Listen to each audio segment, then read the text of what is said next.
Hello, this is Dr. Mike, and today we are going to discuss chapter number 6 of our text, which is entitled Deontological Ethics and Immanuel Kant. One of the best known philosophers, probably of all the philosophers, would be Kant. Kant, if you've ever read any of his stuff, you realize it's rather dense, rather difficult to understand. It takes a lot of thought processes to understand what Kant's talking about. So we want to kind of reduce that down to, or decompose it down to something that would be helpful, and I hope I can do that today.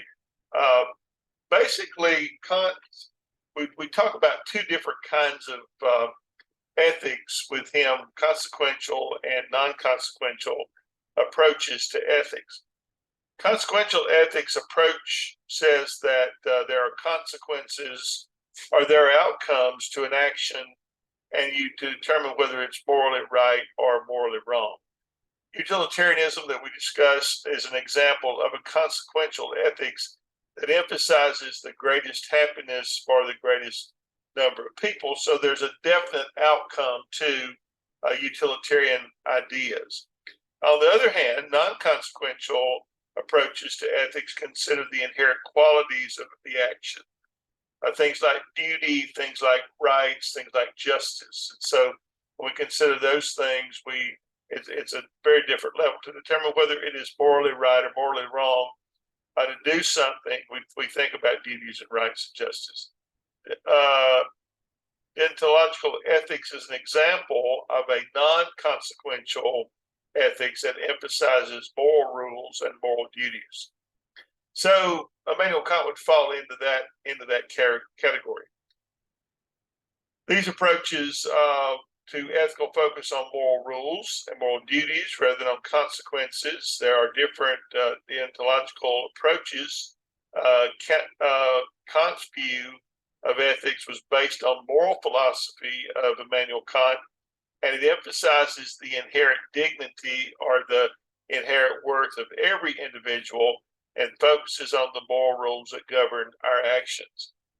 That's not always been an understanding. We tend to, as historians and philosophers, we tend to look back on the past through our own lens often, and we fail to realize that things haven't always been as they are now. There are things that we have to realize have come into being and into thought processes very much after the Age of Enlightenment, 17, 1800s, where we begin to think what it means to be a human being, to be alive, to think about thinking, if you will.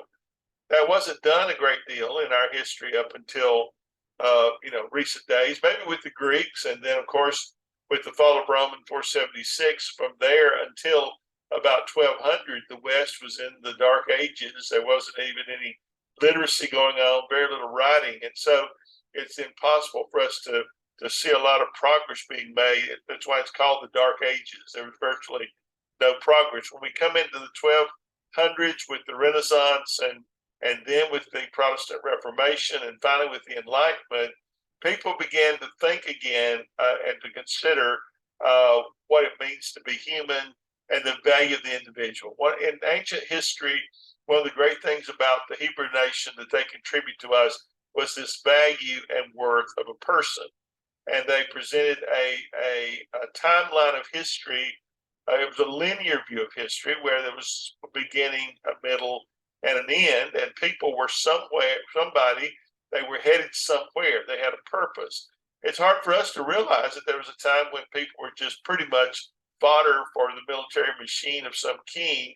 I remember in Braveheart, one particular scene after they've thrown in and won the battle, and the king looks at his subordinate and he says, "Throw in the rest of the men."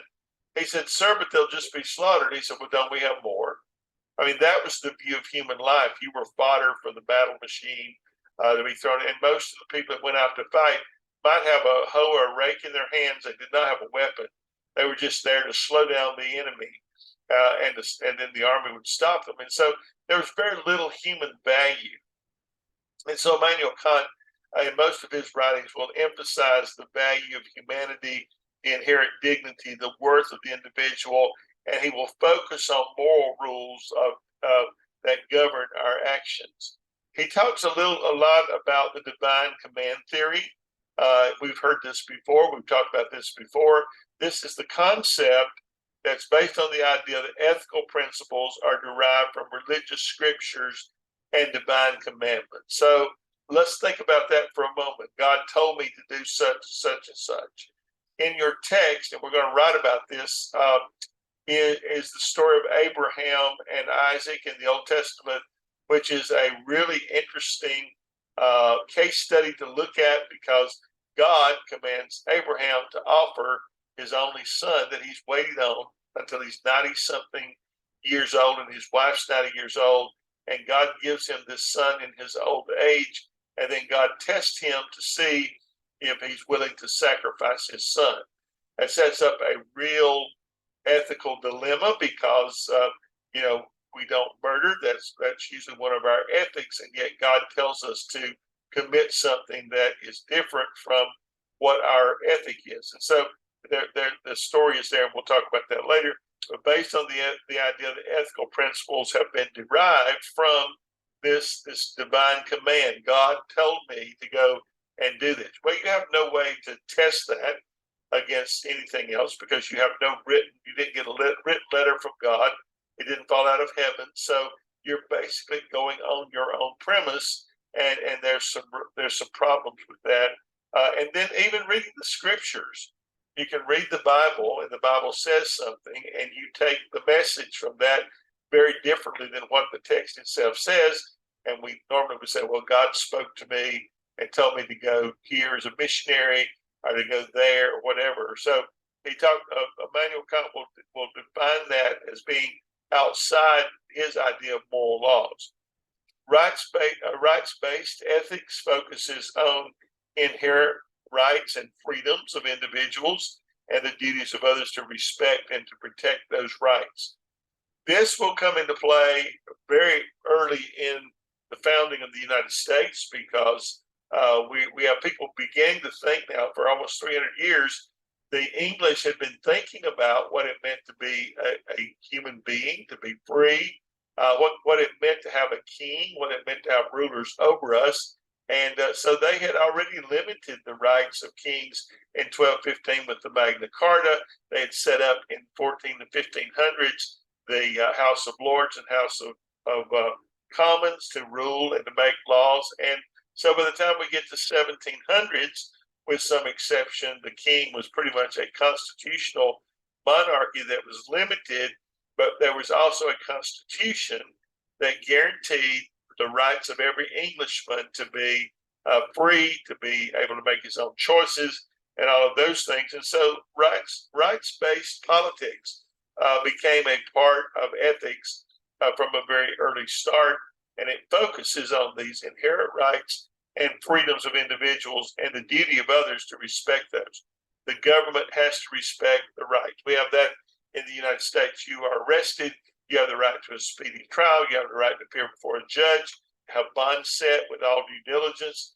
Those kind of things are inherent rights that go all the way back to English common law. So we respect those.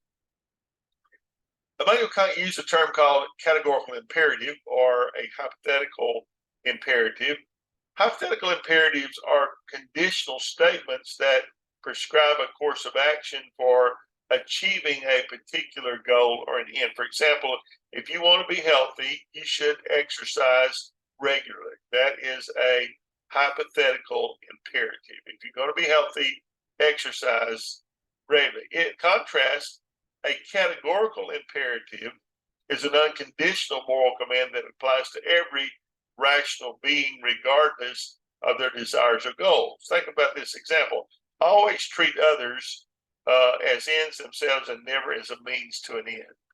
Think about that. Or do unto others as you would have them to do unto you. That would be a categorical imperative. It applies to everyone equally.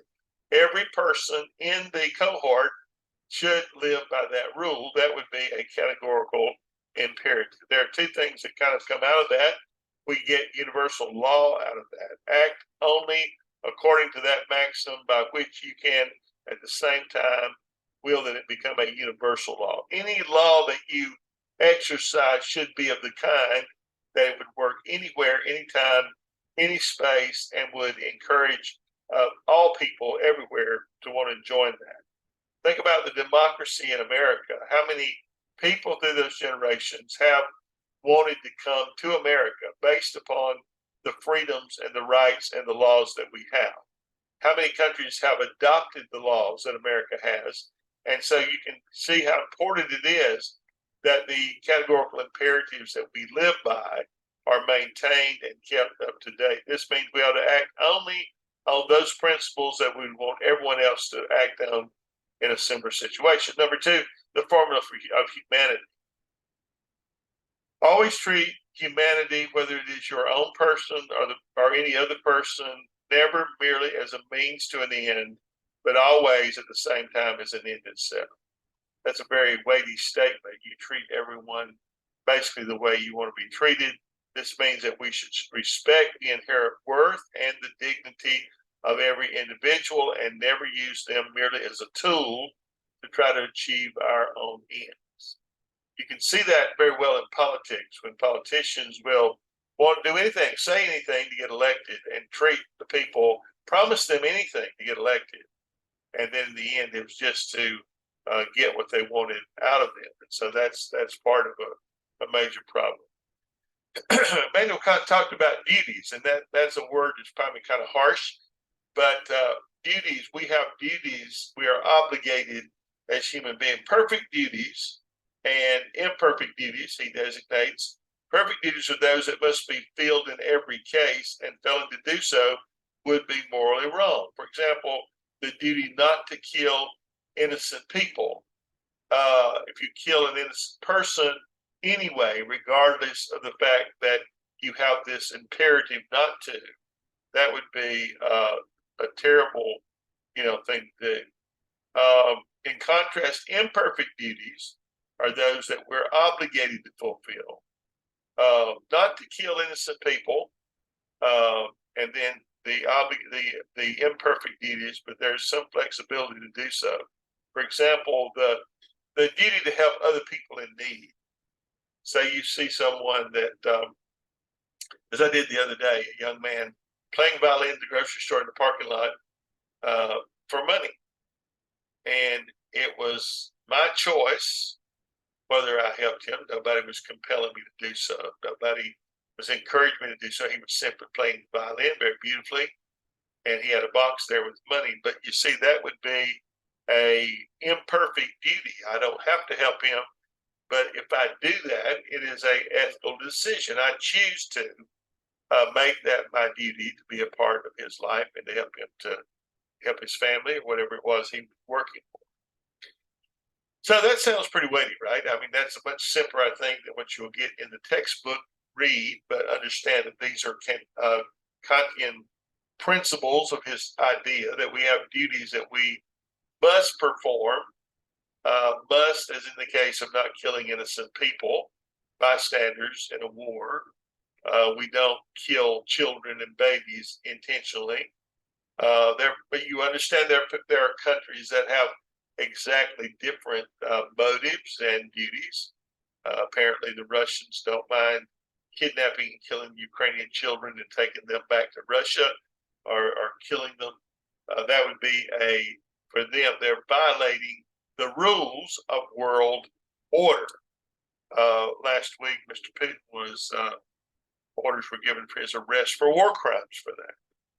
So you see there a great line of the duty of the world court that governs the affairs of all countries that are a member of it.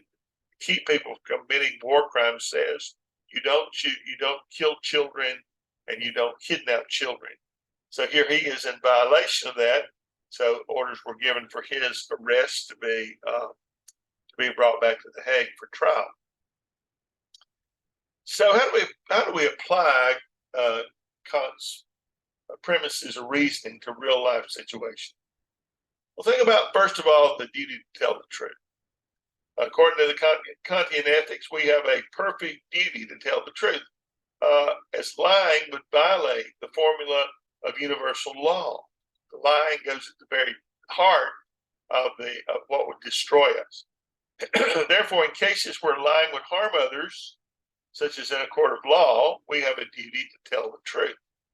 That's the basis of our legal system. You take an oath to tell the whole truth, nothing but the truth, so help you God. That is an example of applying Kant's ideas of duty to real life situations.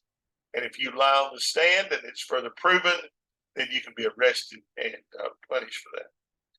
What about the duty to respect the autonomy of others?